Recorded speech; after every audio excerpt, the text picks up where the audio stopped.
In today's video, let's talk about how to use the Wells Fargo Business Checkings account. So if you already have an account of a business checkings within Wells Fargo, there are a few things or benefits that you get with it.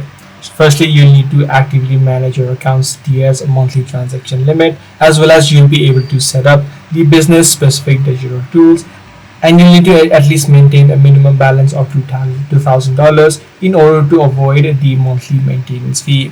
So if you do not maintain the 2000 monthly balance, you need to pay a monthly fee of $15. So in order to avoid it, you need to maintain this balance. Also, you'll be able to set up digital tools and brand customizations within the business app itself.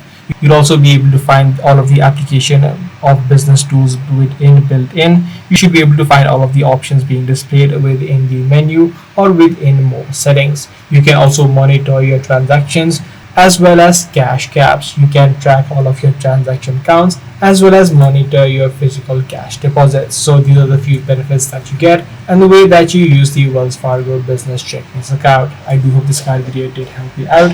If it did, be sure to subscribe. I'm going to see you in the next one.